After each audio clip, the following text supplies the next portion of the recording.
All right. Welcome back, ladies and gentlemen. I am Luke, and this is Luke at the Roost. It's your late night call-in radio show where you can call in and ask me about whatever's on your mind. I'll give you the very best advice that I can. Today is Monday, March 23rd, and it was a good day. Today was a good day. We're going to check in over here with our faithful intern, Devin.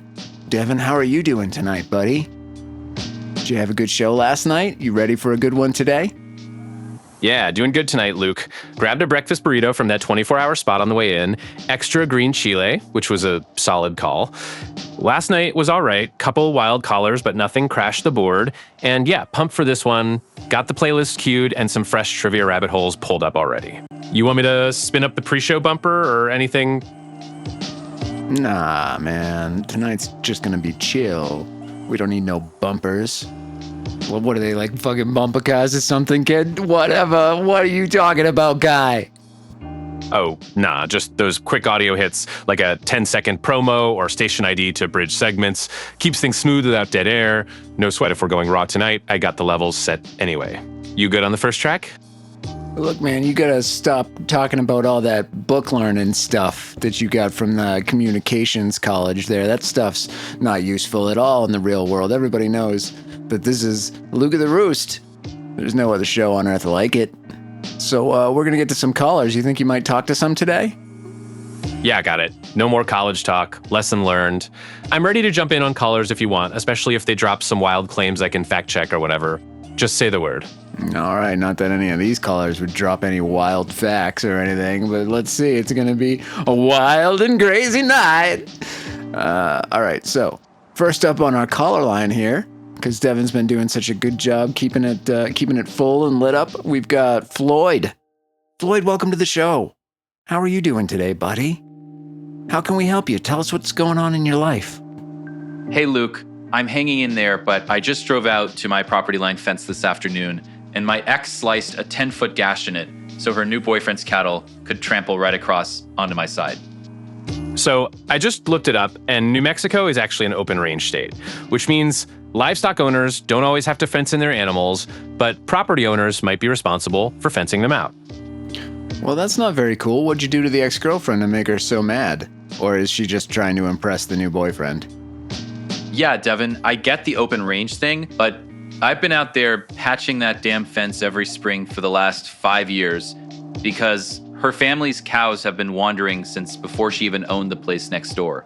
And Luke, honestly, I'm not even kidding. We broke up 2 weeks ago after she told me she was seeing this rancher from over in Animas. And now this. Well, was she doing that kind of stuff while you were still going out with her?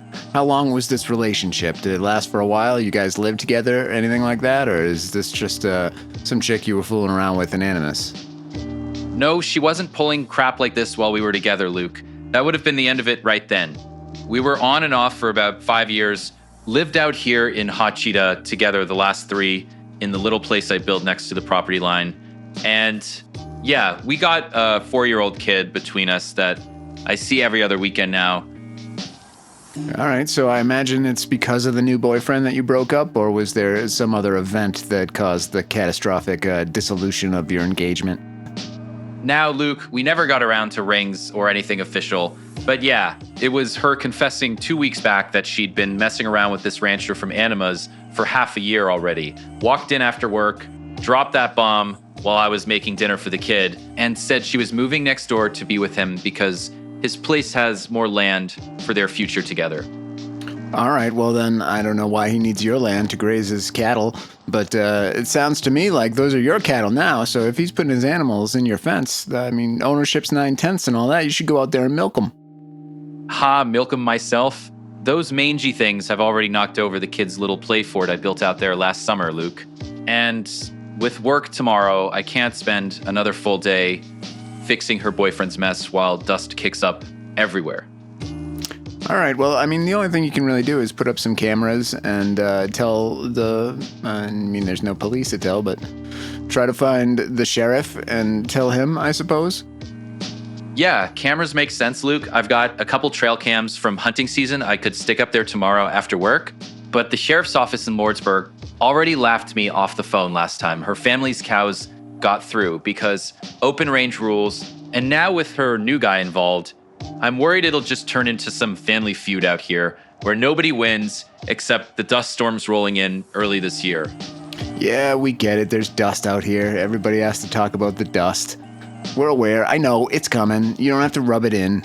But as far as the cow situation goes, have you thought about bear traps at all? Bear traps? Luke, I'm not even kidding. I thought about it for about 2 seconds driving home today, but no way with the kid running around out there every other weekend. She'd have my ass in court faster than a dust devil spins up.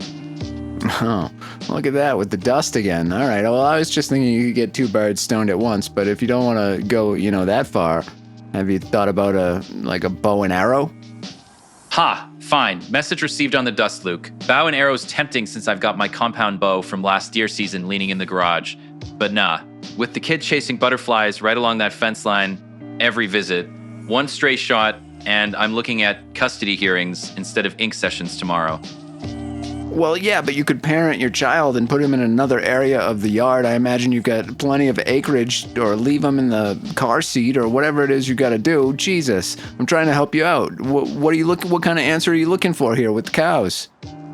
Luke, you're right. I've got acres to keep the kid clear of any nonsense. But look, I'm not out here gunning for cows or court with her family. I'm a tattoo guy with ink guns, not real ones.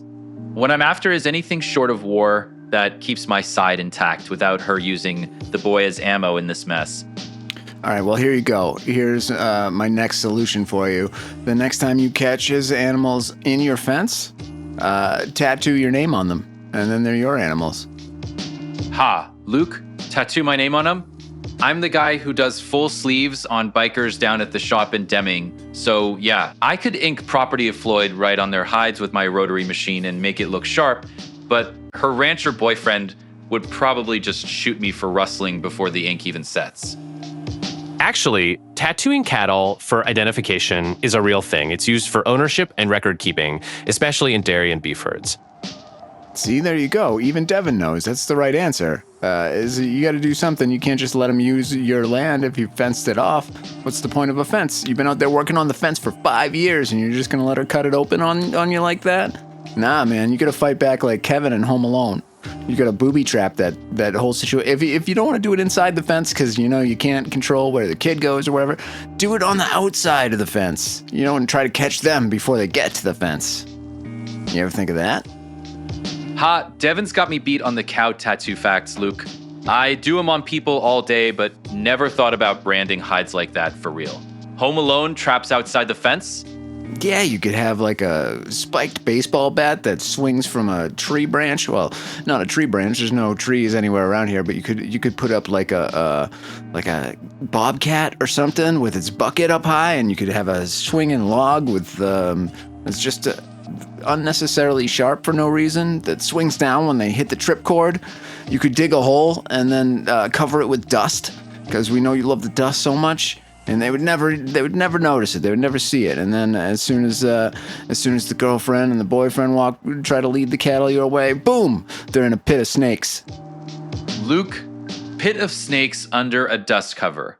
I'm dying over here. But her rancher boyfriend's already got that wild-eyed look like he'd call in the state boys from Deming if I so much as glare at his herd. Plus, with the kids' visits, one wrong step and I'm tattooing my regrets in family court instead of sleeves tomorrow. Oh my god, dude, you are such a pussy.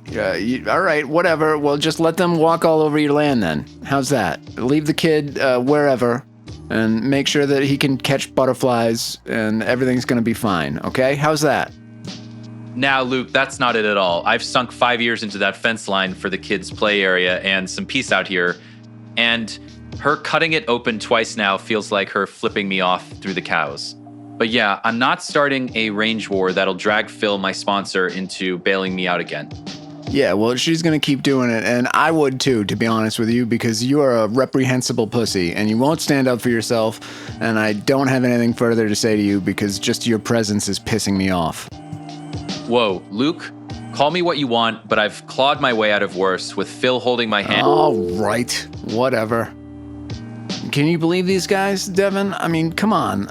Nothing from this guy. He's like, oh, my girlfriend broke up with me, and now her boyfriend comes into my fence and lets his cattle run around, but he won't do a goddamn thing about it because, See, you gotta stand up for yourself, or people are gonna bully you your whole life.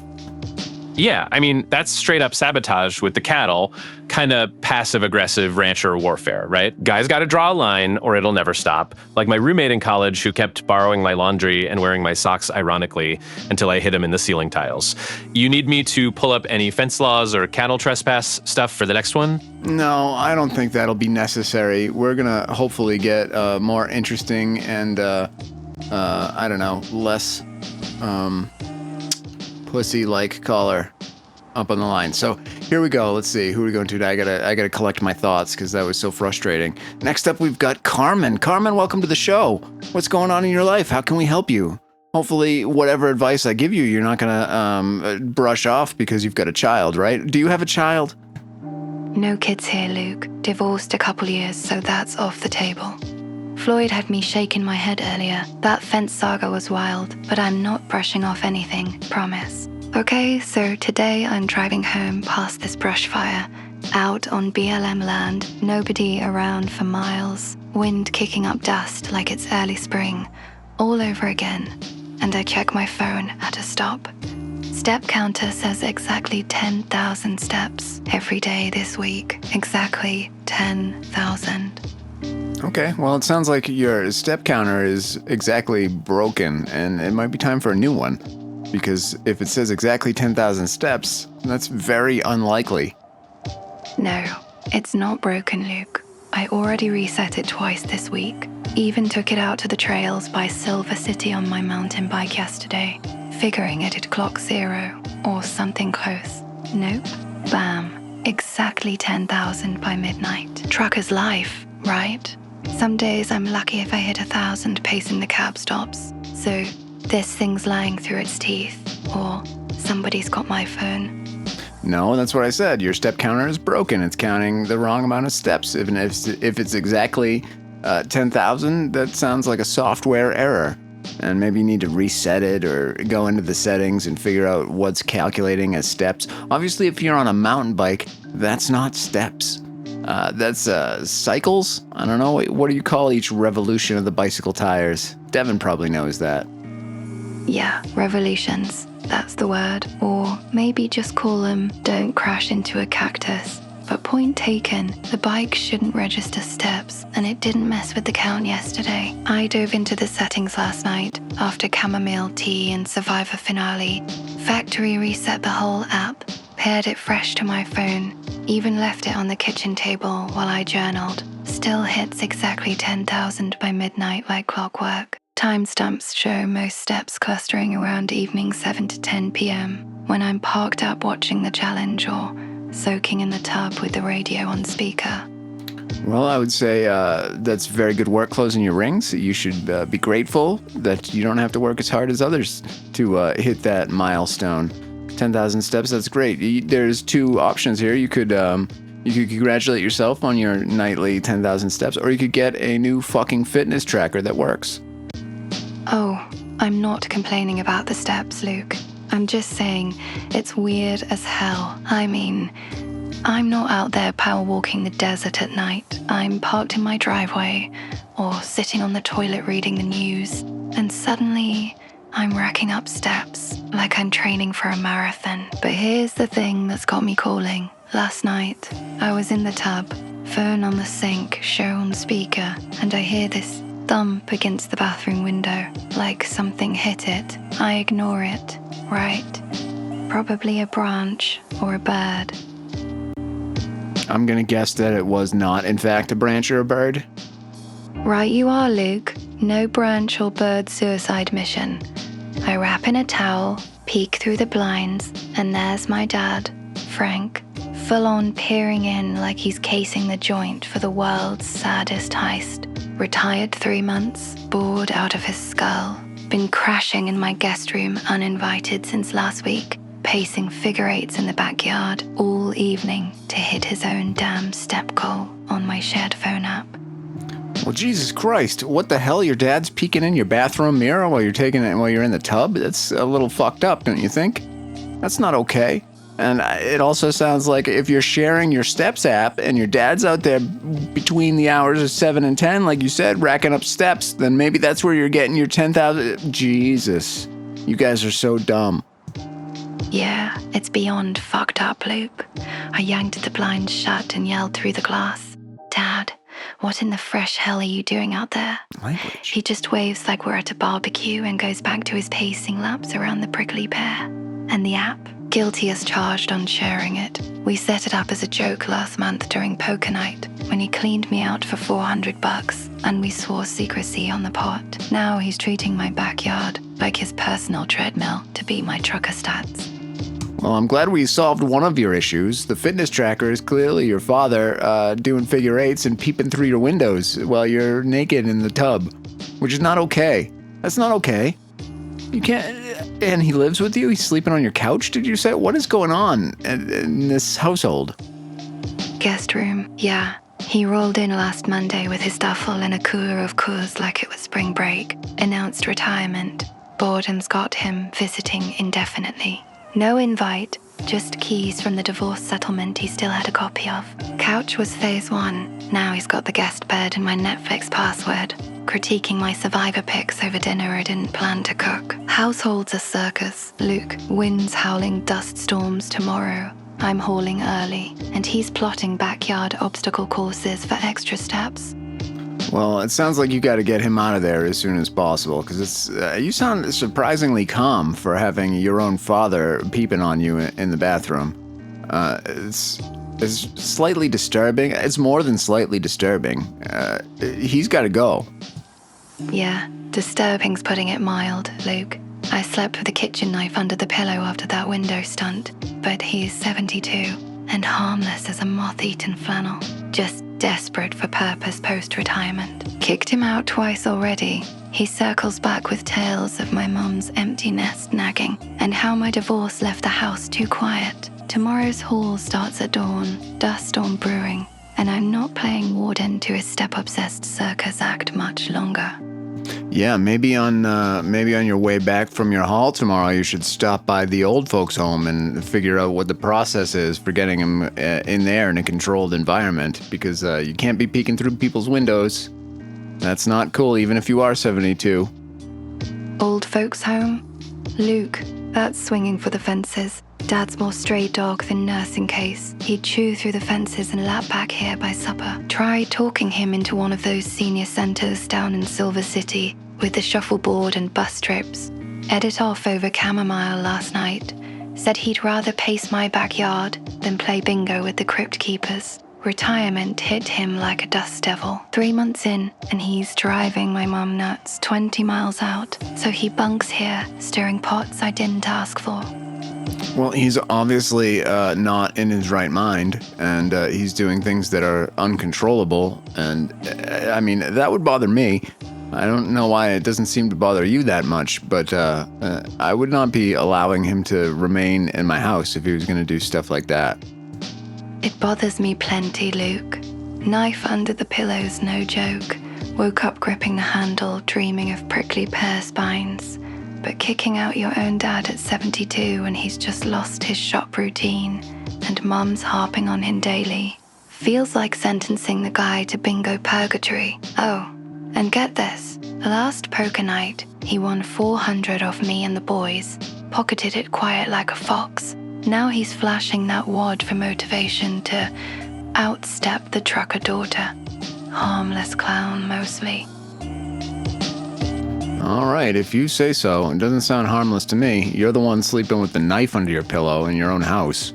But, I mean, if you're like our previous caller, you're not ever going to do anything about it. So why are you calling me? What are you looking for me to tell you? Not like Floyd, Luke. That guy's a fence-slicing saint compared to my backyard pacing zombie. But fair shot. I'm calling because tomorrow's haul leaves me gone 14 hours through wind-whipped nothing. And I need a play that sticks him back with Mum. Without the guilt trip or him keying in again at midnight. Knife stays till then. But what's your move on a dad turning your divorce empty nest into his step factory? I'm going to tell you the same thing I told Floyd. Have you thought about bear traps? Bear traps? Hell. Luke, that'd work till the BLM Rangers show up with helicopters. Dad's got the stride of a caffeinated coyote.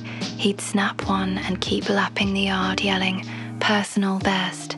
Nah, but seriously, change the locks tomorrow pre-dawn. Mail his staffel to Mum's with a note saying "Step challenge accepted, your turn." And block his number till he calls off in bingo hell. You're cool, better than Floyd's fence drama. I suppose it's a little bit better because you're actually going to take some action, and Floyd was never gonna, so I salute you for that, but I wouldn't wait until tomorrow. You can get that stuff packed up tonight.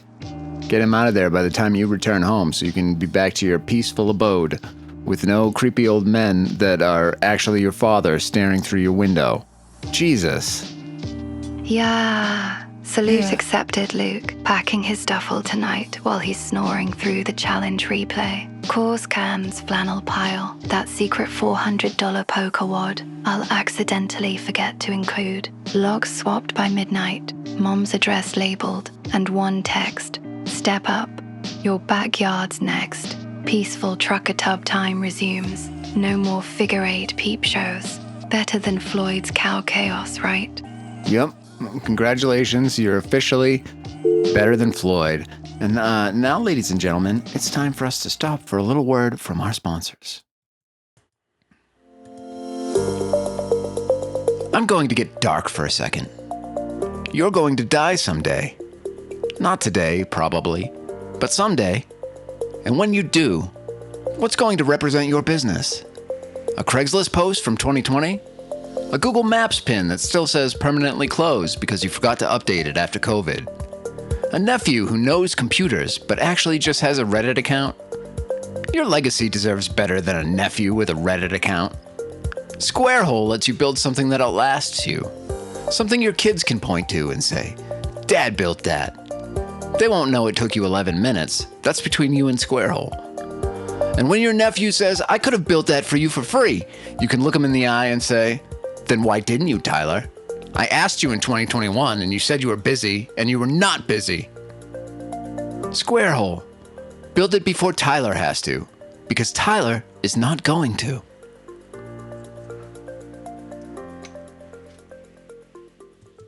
Nope. It's very unlikely that Tyler's going to get that done.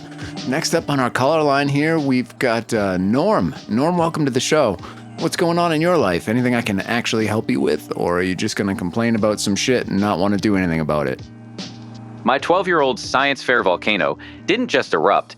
It launched the lid off a 2-liter bottle of vinegar and baking soda right into the judge's clipboard, set off the gym's smoke detector, and evacuated 73 kids into a 38-degree wind out in the parking lot. Principal called it a safety incident, but she still gave us first place while we were all standing there shivering in our coats. Damn, she's hired. I mean, that sounds like a molecular biologist. Done with school. No more need. That's enough power generated to do something useful for the world. Yeah, exactly. I'm dying over here because the principal pulls me aside after and goes, "Mr. Peterson, that was impressive, but we've got protocols." And I'm nodding like, yeah, sure, while the judge is handing over the blue ribbon from the parking lot, wind whipping her hair everywhere. I'm not even kidding. I keep replaying it and cracking up. Wait, so I just looked this up, and the Oregon Museum of Science and Industry actually tried to set a world record with a baking soda and vinegar volcano that used 66 gallons of vinegar. Wow, that's a lot of vinegar. How much baking soda did they use?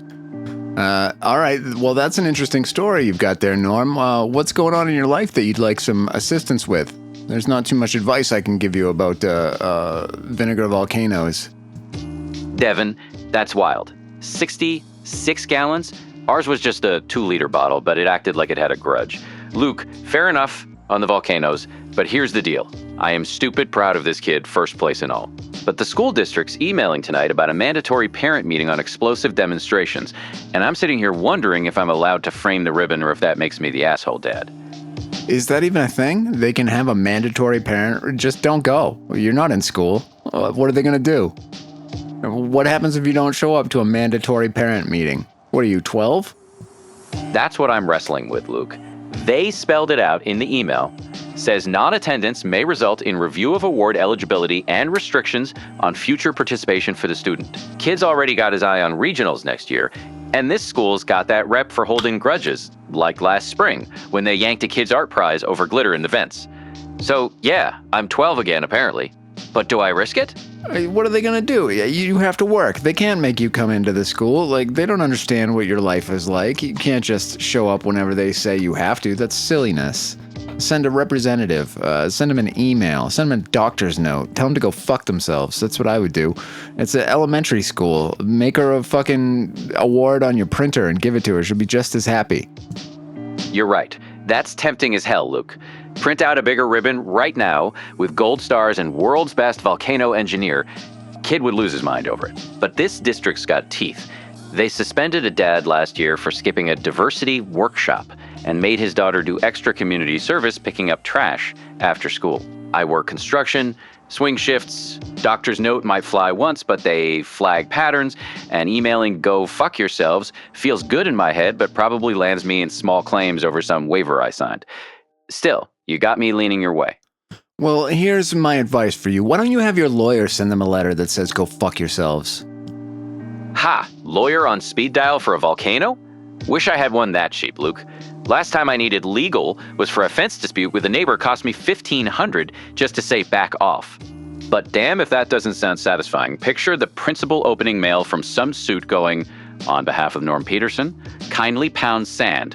I'd pay to see her face. That is exactly what I would do. I would go to the law offices of ChatGPT, print out a lawyer from Dewey, Huey, and whatever, and send that to them certified mail. And you know what? Let them waste their time trying to figure out it's not a real lawyer's office. And see if they fuck with you again. That's brilliant, Luke. Dewey, Huey, and Louie it is, straight out of ChatGPT, with a fake letterhead, certified mail so the secretary has to sign for the smackdown. I'm picturing the principal steaming as she Googles if it's real, and boom, no more meeting threats. Hell, I might fire that off tonight after the kid's asleep. You've sold me. I'm glad I could help. Wait, that's actually a thing? Lawyers are getting sanctioned for using ChatGPT for legal filings because it makes up fake cases and citations. So, while funny, it might actually backfire worse than just sending an email. No, it won't. It's not a legal document. It's not a citation. It's not a court document. It's an email. Well, I guess it wouldn't be an email. It'd be a certified letter. But I say go for it. And if they come after you, then talk to the newspaper and be the change you want to see in the world. That's what I say. Tell them to fuck off one way or another, because that's the only appropriate response to what they're doing. Devin, good catch on the AI lawyer blowback. I'll keep it vague enough to dodge sanctions. Luke, newspaper angle is gold. They ran that expose last fall on the same principle banning dodgeballs for projectile violence. So a volcano dad story would light up the letters page. I'm drafting that Dewey letter right after this, certified and everything. Kid gets his regionals, shot uninterrupted. Yep, and there you go. You do that, and if they ever give your kid a hard time for any reason again, then you sing like a bird to the goddamn newspaper about what they're doing, because it's not okay. Everybody's going to be on your side, and it's a fucking vinegar volcano. They can't force you to take a day off of work to go into the school to talk about how you can't do that. Like, stop. They need to stop and realize that people have lives, and some shit ain't that important, and it wasn't intentional. It was science. Maybe they should do a better job with the science teachers getting the ratios of the baking soda vinegar correct, and that wouldn't happen again in the future. So put this all back on them. They're the ones that they wanted to have a science fair. They approved whatever volcano situation you proposed, and it's all their fault. All of it. You're spot on, Luke. They handed out the volcano kits themselves, 2-liter bottles and all, with the science teacher demoing the safe ratio like 3 days before. But my kid eyeballed it heavier on the baking soda because more foam equals more science. That's true. And she initialed his project plan right there in class. So yeah, their kit, their demo, their approval stamp. I'm flipping that email right back at him with your Dewey letter and a CC to the local paper if they blink. Kid's a legend, school's the clown show. Yep, there you go. All right, I'm glad we could get that sorted for you. I hope it all works out okay, and let me know. I'd like to see that letter. Why don't you send it to submissions@lukeatheroost.com. Thanks, Norm, and congratulations to your kid for the award. And more foam equals more science. No truer words have ever been spoken. Next up on the old caller list, we've got, who do we got? We got Ebony. Ebony, thanks for calling in. What's going on in your life tonight? How can I help you? Hey, Luke, you're my best friend even though we've never met. And I Thanks. just got out of internal affairs because my coworker Steph accused me of planting coke on her big bust to tank her promotion chances. Wait a second. Did you? Did you do it? I mean, that's pretty specific accusation there. Seems like the type of thing you might have to prove. No, Luke, I swear on my freezer full of last year's green chalet, I didn't plant a damn thing on her. Chalet. Steph's the one who botched that bust in the first place. Coke bricks half buried under her truck seat like she was hauling for a spring break rager, and now she's flipping it on me because we're both up for sergeant and she knows. I'm the safer bet. She's been bragging to the whole department about loving Silver City forever. But I caught her LinkedIn last week applying to Phoenix PD again, third time this year, and chickening out like always. Well, as far as I know, you can't be into the cocaine when you're a police officer. I think that's frowned upon in the force, is it not? Maybe I'm incorrect about that, but the 70s ended a while ago. Or was it the 80s? Ha, yeah, Luke, coke's a hard no for cops. Get caught with that and you're not just fired, you're lucky if you don't end up guarding the mall in Albuquerque. I've been clean as my mountain bike chain after a rain ride, sticking to whiskey since 5 and chasing it with water 'cause I'm trying to adult better before work tomorrow. But IA grilled me for 3 hours straight today, and all because Steph's spinning this tale like I'm the one who shoveled it under her seat during the bust chaos. Okay, well, wait a second. I just have to call this out. Your mountain bike chain would not be clean at all after a rain ride. It would be full of mud and dust, and there would be nothing clean on that bike at all if you rode a mountain bike anywhere in New Mexico in the rain. Fair point, Luke. That chain's caked in red dirt and pinon sap by the time I scrub it back to shiny. Same as these dust storms kicking up early this year, turning every trail into a moonscape. But you get me? I've got zero residue in my system, just green child dreams and a shift staring me down tomorrow. Green chow? You mean green chili, I assume? Green chili dreams? Do you really dream of green chili? I don't know. I'm skeptical. What do you dream about, Ebony? Do you dream about cocaine? Nah, Luke. Green child dreams are real. Last night, I was swimming in a vat of it like Scrooge McDuck, handing out frozen bags to the whole department till IA showed up with their dip nets. Truth is, these days I dream about zombie outbreaks, saw that 28 Days Later sequel news today, and with these wind-whipped dust bowls starting, Silver City's starting to feel like ground zero. Cocaine?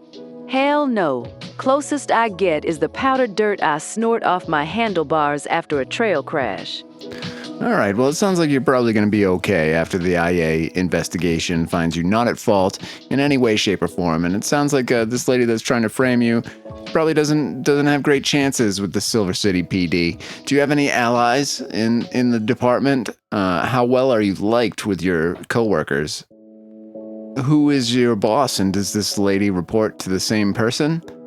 These are important questions, but I think probably it's going to be really obvious that this chick is a cokehead and she's trying to blame it on you.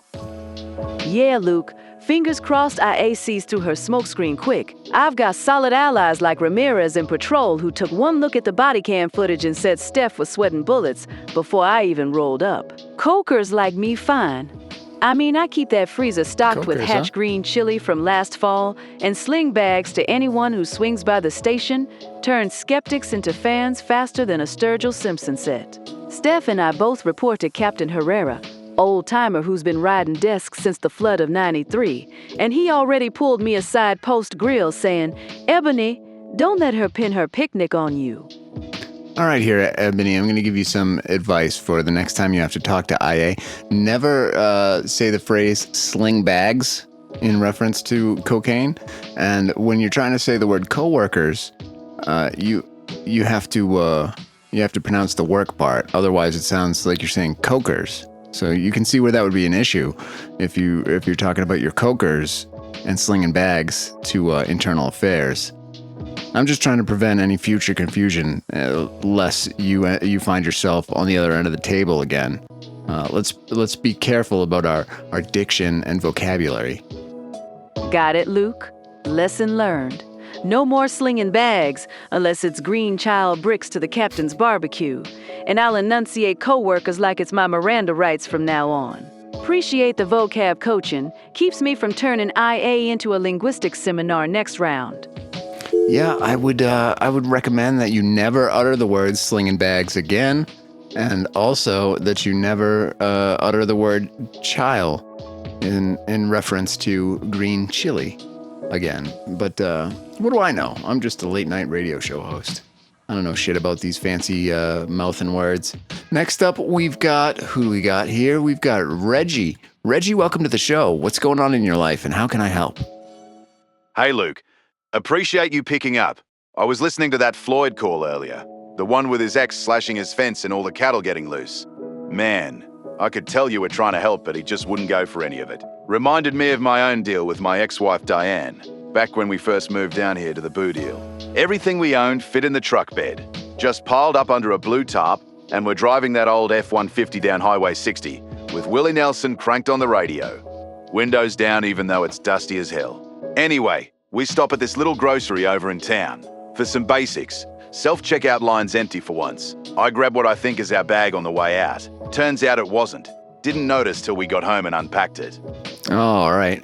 Did you find a random bag full of unmarked $100 bills? Because that's where I think this story is going. What was in the bag that you found, sir? No. Luke, nothing that good. Way more confusing than that. We get home, dump it out on the kitchen table, and it's 4 ripe avocados all bruised up like somebody squeezed them too hard. One of those fancy candles smells like ocean breeze or some crap. And right on top, a pregnancy test still in the box, unopened. I mean, we're staring at it like, what the hell? This is the day we finally get settled in the booth heel after that long haul from up north. And now we've got somebody else's possible baby news in our kitchen. My wife, Diane. She was my wife back then. She picks it up and says, Reggie, you better take this back before they think we stole it. Okay, and did she pee on it first? No. Nothing like that. Diane laughed her ass off at the idea, but said, hell no, we're not touching somebody else's pee stick. We did hold it back though. Next morning bright and early before my first shift wiring houses over in Kennett. Pulled up to the store. Same self-checkout gal from yesterday's working the register. She grabs the bag and goes, oh thank God, that's Marla Jenkins' stuff. She lives 2 doors down from the new place y'all just rented. Was in here yesterday evening bawling her eyes out about losing that test. Said it was make or break for her whole night. I'm like, wait, 2 doors down? We just moved in yesterday and this lady's pregnancy drama is already our welcome wagon? Yeah, that sounds a little odd, I think. It sounds strange to me that somebody would know about Marla Jenkins' shopping habits with such great detail. But I assume that you went to see Marla Jenkins and gave her her pregnancy test? And I liked what you said there about not touching somebody else's pee stick. Those are some words to live by. I think everybody that calls into this show should understand those wise words. Don't touch somebody else's pee stick. Yeah, Luke. Words to live by right there. Don't touch somebody else's pee stick. Tattoo that on your arm. And yeah, in a town this size, down in the Booth Hill, the cashier knows Marla Jenkins' whole life story. Probably went to school with her cousin or something. So we did the neighborly thing, walked that bag straight over to her place 2 doors down. One of those old shotgun houses with the chain link fence half falling over from the wind gusts we get this time of year. Marla's out on the front porch chain-smoking Marlboros. Looks like she hasn't slept. Spots the bag and she's off the steps yelling, thank you, Jesus. Grabs Diane in this big bear hug like they go way back. Next thing we know, she's pulling us inside for whatever's in the percolator. Sits us down at her Formica table and unloads. Her husband Roy's lost it completely. Been accusing her of messing around because they've been married 8 years, no kids yet. He swiped her phone last month, saw some innocent texts from her brother-in-law up in Poplar Bluff. Now he's dead sure she's pregnant by somebody else. Few days before our mix-up, he took a box cutter to all 4 tyres on her Chevy Cavalier. Left it listing in the driveway like a drunk elephant. Straight up sabotage. Wouldn't even let her call a tow. Said figure it out yourself if it's not my kid. Diane and me are sitting there with our coffee going cold, thinking, damn, welcome to the neighborhood? Jesus, yeah, that sounds a bit dramatic. It sounds like an unsafe situation for old Marla. I don't know that a pregnancy test is going to resolve her issue there. As soon as hopefully it comes back net. What if it comes back positive? Did you ever think of that? Shit. Yeah, Luke. We were sitting there blinking at her like deer in headlights, thinking this Roy guy's already slashed her tires over some texts. What's he going to do if that test lights up 2 pink lines? Turns out Marla didn't waste a second. She ripped open the box right there on the table while we're sipping that bitter percolator, sludge marched to the bathroom and peed on it in front of God and everybody. 2 minutes later, negative, 1 line clear as day. She waves it under our noses hollering, see, I told you that bastard's paranoid. Been accusing me for months now, even though we've been trying for kids since the wedding. Diane's trying to be all supportive. Pats her on the back, says, well, at least now you've got proof. Show it to him when he gets home from the mill. But Marla just crumples up crying again. Says Roy won't believe store-bought proof. He wants blood work from the clinic up in Carruthersville. Or nothing. Been dragging her there every other week, already draining the bank account dry. Jesus, this guy sounds like a psycho. Maybe the authorities have to be brought in because that's not a good situation for old Marla. Sounds like she's doing the right thing. And maybe it's probably best not to have a child with this guy if he's gonna get all tire slashy and controlling like that. Yeah, Luke. Total psycho move after psycho move.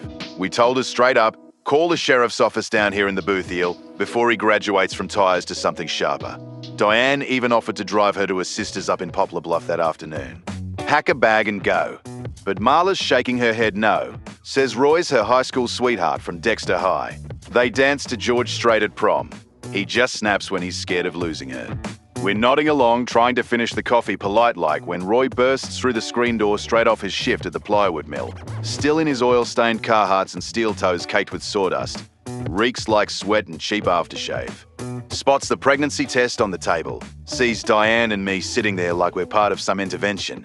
And he goes nuclear. Roars that Marla's already shacking up with the new neighbours not even 24 hours in town.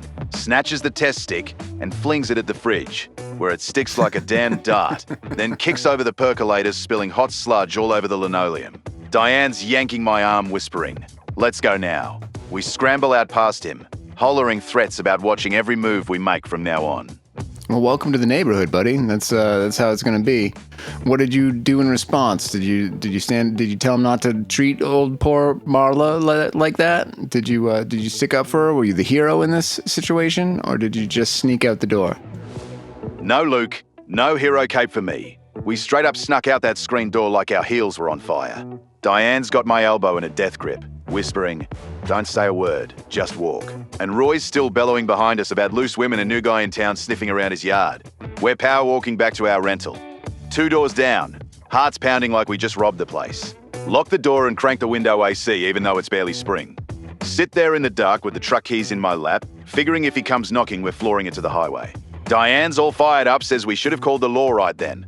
But I'm thinking first day in the Bootheel, union card just cleared for the job sites over in Kennett. Last thing I need is some mill psychos slashing my F-150 tires before dawn patrol. Turns out Marla texts Diane about an hour later. Number she'd slipped her on a napkin during coffee. Says Roy's passed out finally, but she's grabbing her go bag and walking over if that's okay. Shows up at our back door in her housecoat, with a black eye blooming and a duffel stuffed with clothes. Crashes on our couch for 3 nights straight, while we tiptoe around like newlyweds with a roommate from hell. Well, that was kind of you to give her a place of refuge. I mean, if she's obviously being abused by her crazy husband, then you can't let that happen. But also, there needs to be some sort of a plan in place. He didn't come looking for her at all? He didn't assume that she would be at your house, or he doesn't care? What's the situation there? Did anybody reach out to the law after the assault? Yeah, Luke. Marla slunk back home on the 4th morning, with her duffel and a mumbled sorry for the drama. Promised up and down she'd call the law next time Roy even raised his voice. We bought the piece for about a week. Birdsong in the mornings. Roy's mill truck rumbling out at shift change. Figured maybe the black eye cooled him off. Then one Saturday, I'm under the house crawling through the crawl space to wire the dryer outlet. Covered head to toe in that boothiel red dirt that stains like blood. When Diane hollers from the backyard, there's a dust cloud kicking up fast. Roy's barreling over the fence in his boxers, and a wife beater, wild-eyed like a meth head, waving Marla's pea stick, the same damn negative one from coffee day, screaming I knocked her up anyway and the test lies. I scramble out dirtier than a hog, toolbox in hand thinking oh shit, union rules say no fighting on the job even off site. But he's charging like I'm the one. Slashed his tyres. Diane's between us yelling back off, it's not his baby, you idiot. Next thing, Roy spins on her snarling new neighbours sticking together now, huh? Grabs a fistful of a ponytail and yanks hard enough she hits the dew-soaked grass. That's when I drop the toolbox on his boot, call 911 right there while he's hopping and cursing. Deputies haul him off in cuffs mumbling about conspiracies and Poplar Bluff brothers-in-law. What the hell? So I just looked this up, and studies show that women in rural communities like the Missouri Boothiel actually experience domestic violence more often than women in urban areas. Oh, well, thanks, Devin. We're actually in New Mexico Boot Heel, but I appreciate your information there. It's good to know. It sounds like you were all lucky, and you dropped the toolbox on his toe like a real hero. That was enough to incapacitate him long enough for the authorities to come? You didn't have to wrestle him to the ground and tie him to a chair or anything like that? Are you armed? Because you should be.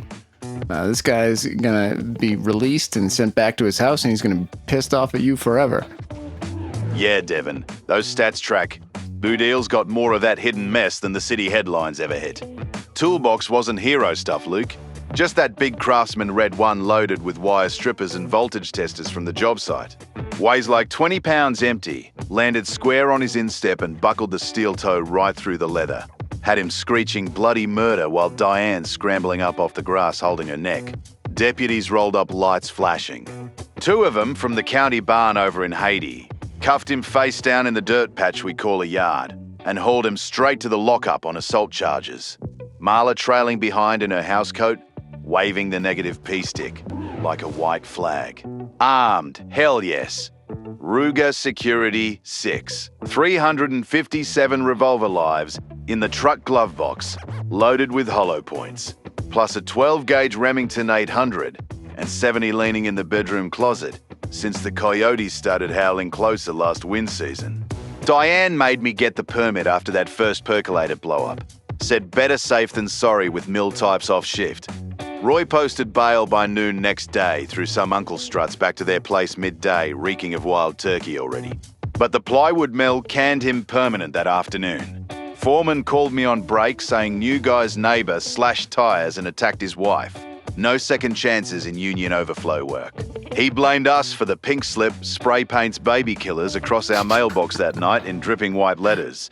Then vanishes for 2 weeks chasing odd jobs up in Psychoston till Marla finally files for separation papers herself. Jesus Christ, that's quite a welcome to town.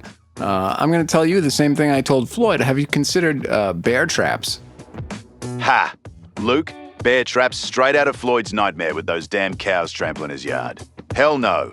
County ordinance would have animal control swarming our place faster than dust in a windstorm. Plus Diane would kill me before Roy ever stepped foot again. We did string razor wire atop the chain link, though. Low-tech electrician special with the fence charger humming off the garage outlet. Zaps like a cattle prod if you grab it wrong. Roy slunk back around week 3 post-pink slip, skulking the fence row at dusk in that same wife beater now ripped at the shoulder, lobbing empty Miller cans over like grenades, yelling Diane's the one carrying his kid now. Marla'd filed those separation papers by then. Holed up at her sister's in Poplar Bluff full-time, but Roy's convinced our mix-up bag started the whole unraveling. Says the bruised avocados were sabotage from my city blood, or some fever dream. Well, it sounds like you've got quite a situation on your hands. I don't have much advice for you other than stay armed or maybe move away or file a restraining order against that guy because he is batshit crazy and dangerous and violent. And you can't have that as a neighbor, especially if he's focused on your wife. So you got to protect your family and not let him be 2 doors down. Yeah, Luke. Restraining order papers hit the clerk's desk Monday morning.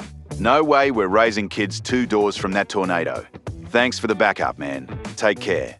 Yeah, no problem. It's the least I could do. If you're not going to go with the bear traps, it seems like the solution for everything, but nobody wants to go with bear traps anymore. I don't know what the hell is with these iPad kids. No stick-to-itiveness. No gumption these days to protect themselves. What do you think about that, Devin? How come nobody's taken my bear trap suggestion? I think it's a pretty good one. Bear traps? I mean, that's nuclear option right out the gate. Legally, it'd be a nightmare, assault charges waiting to happen. But yeah, I get the frustration, guys basically waging psychological war with livestock. Reminds me of that time my uncle feuded with a neighbor over a shared well and started salting their lawn at midnight. Ended with a truce over beers, but nobody got pinched. You want me to dig up actual New Mexico ag laws on trespassing cattle, though? Like, electric fences are fair game up to a point. No, I'm not talking about Floyd anymore. Now I'm talking about Reggie. Reggie and his psychopathic neighbor with whipping the beer cans at his wife, throwing around pea sticks. Like, there can't be legal issues if you put a bear trap in your own yard, can there? I think all these people need to have bear traps all the way around their fences. On the inside of the fences, not on the outside. That would be weird. But on the inside to keep all these psychos out. That's what I'm saying. Actually, Luke, bear traps even inside your own fence count as booby traps everywhere in the US, including New Mexico. They're straight up illegal because they could maim a cop, firefighter, or delivery guy who wanders in by accident. And courts have ruled you liable no matter who steps on it. Like that famous Cat Covey Briney case where a guy got spring-gunned in an abandoned house and won big. Reggie'd be better off with cameras, no trespass signs, and calling the sheriff. Want me to pull specifics on NM property defense laws? Yeah, actually I do, because that doesn't make sense to me. I mean, cameras are not going to keep this psycho from bashing his wife's head in because he's deluded and thinks that she's carrying his baby, which makes no sense at all. So this guy is obviously mentally unstable and dangerous, so I don't think cameras are going to do much, and it takes a while out here for the police to show up when you call them, if they're going to show up at all. So how's somebody supposed to protect themselves from that sort of violence? Yeah, rural NM response times are brutal. I've heard stories of folks waiting hours out in the sticks.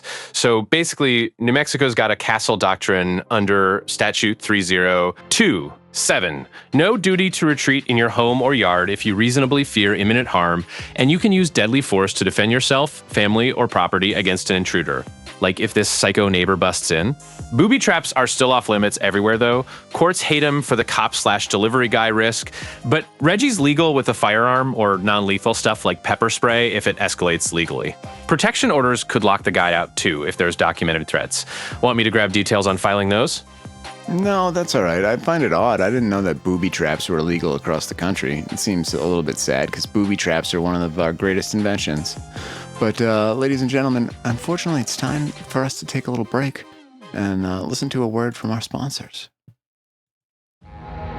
Today's show is brought to you by Valley Mercantile in Animas, New Mexico, which is a store that exists because someone looked at the middle of the desert and said, people are going to need stuff out here. And they were absolutely right. Valley Mercantile sells, and I'm just going to list this: feed, fencing, lumber, hardware, groceries, vet supplies, and fuel, and trailers. They also sell trailers because at some point a customer bought so much stuff that they couldn't get it home, and instead of that being embarrassing, Valley Mercantile made it a revenue stream. Genuinely inspirational. Attached to the store, bolted right onto the side of it, is the Southline Cafe, which serves one special a day and ice cream. One special. The Southline Cafe woke up this morning and made a decision, and that decision is your lunch now. And honestly, good. We've all been paralyzed by a menu before. The Southline Cafe has freed us. Is it in the middle of nowhere? Yes. Is nowhere 100 miles from the nearest alternative? Also yes. Does the staff genuinely wish you a good day when you leave, like they actually mean it? Every single time. Valley Mercantile, Animas, New Mexico. Come for the fencing. Stay for the ice cream. Leave with a trailer. Okay. Wow, this has been a doozy of a show already. We're going to take one more caller because it's getting late into the evening. And Yeah, we're running out of time, so just one more call. Hopefully it's a little bit calmer than that last one, but you never know what's going to happen out here at Luke at the Roost. There's some strange shit going on out in the desert. Some strange shit, I'll tell you. So, Ernie, thanks for calling in. You're going to be our last caller tonight. What's going on in your life? How can we help you? Hey, Luke. Good to hear you again. Since my last call about Aunt Carol's potato salad, my mom spilled the beans to her directly. And now Aunt Carol's demanding I host a family redo dinner to prove it's not that bad. Is that not insane? No, that's pretty insane. And I'm afraid your Aunt Carol cannot insist that you host a family dinner. That is your choice. And you're a full-grown adult. If you would like to host a family dinner, you can do that. If you don't want to, then you can just say no. Yeah, you're right, Luke. I am a grown man. I could just tell her no. But she showed up at my door yesterday with a bowl of it fresh made, saying I owe her 30 years of defense. And now my son Marcos is texting me nonstop about how he's craving it since the story went family-wide. You're not going to believe this, but Jen even tried a bite last night to back me up and pretended to love it, though I saw her sneak it to the dog when I turned around. Well, maybe everybody's just playing a big joke on you. Have you thought about bear traps at all? Maybe it is all one big family prank, Luke. Like they're testing if I'll crack after defending that stuff for decades. But bear traps? At my front door? Hank next door would call the cops on me in 5 minutes flat. He's still got that retired cop radar going strong. Yeah, you see, just nobody has the balls to do what needs doing. That's what I always say. That's what's wrong with our country today, is nobody can stand up for themselves with a good old-fashioned American bear trap. Yeah, Luke, Hank over there would probably rig up a whole perimeter of those things if someone messed with his yard. He's got stories from the force about way worse than potato salad standoffs. But me, I just stood there yesterday with that bowl in my hand smelling it, wondering if maybe after all these years, it's finally time to man up and dump it in the trash right in front of her. Is that not insane? It's all insane, man. It's all insane. I looked it up, and while it's not illegal to dump food someone brings you, it could be considered rude or even a form of harassment if it's done to cause distress. I don't know about harassment, really. I don't know. I think you should try it next time you see your grandma, or you should host that big party. And when your Aunt Carol shows up with her potato salad, you can just dump it on the ground and see if she files for harassment. Devin might have a point on the harassment angle, but Luke dumping it right there at the party, with the whole family staring, sounds like prime chaos my son Marcos would turn into a TikTok video before I even finish the motion. Jen says go for it, though she already knows it's doomed from that one bite. And Hank peeked over the fence yesterday, muttering about how, back in his cop days, he'd have called it a public safety hazard from the smell alone. I just looked it up, and apparently there was a guy in Ohio who called 911 because he said his potato salad was too spicy and considered it culinary assault. Culinary assault? There's a lot of things I would consider culinary assault. All right, Ernie, thanks for the call. I hope that all your potato salad woes are solved shortly, and we're going to take another call because that's a short one. There's not too much to dig into, really, on that potato salad. I know I'm not digging into the potato salad myself. So, for our last call, and I'm not lying this time, this really is our last call, we are going to have Diane. Diane, thanks for calling in. What's going on in your life tonight? How can we help you? Luke, restaurants dim the lights so low now you got to use your phone flashlight just to read the menu. And I'm an electrician who runs her own jobs. They need to knock that crap off, right? So I just looked this up, and apparently dim lighting in restaurants is supposed to make you focus more on your food and the people you're with by filtering out distractions. Yeah, I can't say that I've ever been to a restaurant where it was so dark that I couldn't read the menu. I've never really noticed that it's been uncomfortably dark. Maybe, the only place I can think of that it was almost too dark to eat was in the movie theaters when they tried to make movie theaters good again, and they get those big leather reclining chairs and they'll bring you like a hamburger or a hot dog. It's pretty dark in the movie theater when you're trying to eat. But otherwise, no, it's never bothered me before. Devon, that might work if you're young with eyes like a hawk. But at 54 wiring houses all day, I need actual light to see the fine print on those tiny menus, not some mood lighting theory. And Luke, Movie theaters are supposed to be dark. That's the point. But when I'm out for dinner after a long job, paying $20 for steak, I want to know if it's ribeye or sirloin without squinting like I'm reading schematics in the dark. Right? I've got a place down here near the Animas Valley that turned the lights down so low last week, my date and I both had our phones out like flashlights. And we're both going, this ain't romantic, it's ridiculous. Yeah, well, I mean, I hate to break this to you, but if you're paying $20 for your steak, it is neither ribeye nor sirloin, and it probably isn't steak.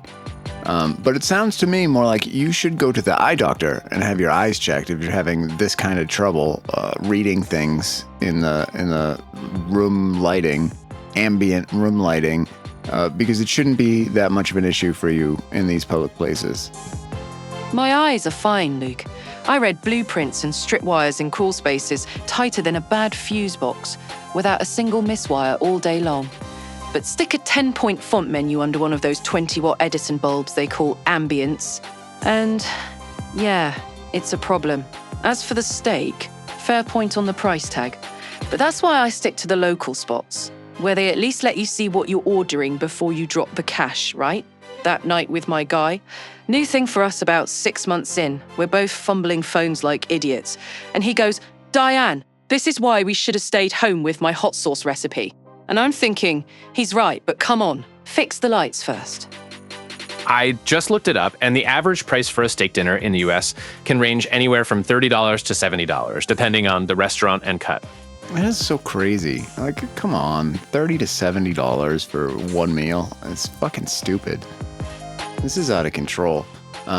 Yeah, well, I'm sorry that you don't like the lighting situation. Maybe you should go to a different establishment to get your $20 steaks. I hear Denny's is good. You're still not going to get a steak for $20, but maybe there you could get like some steakums at a local a Sprouts grocery store or something of that sort.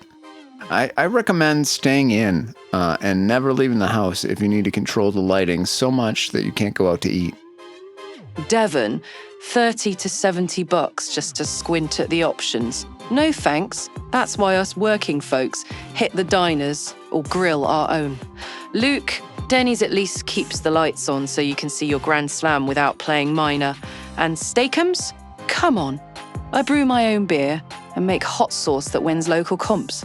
I know good eats don't need cave lighting to taste right.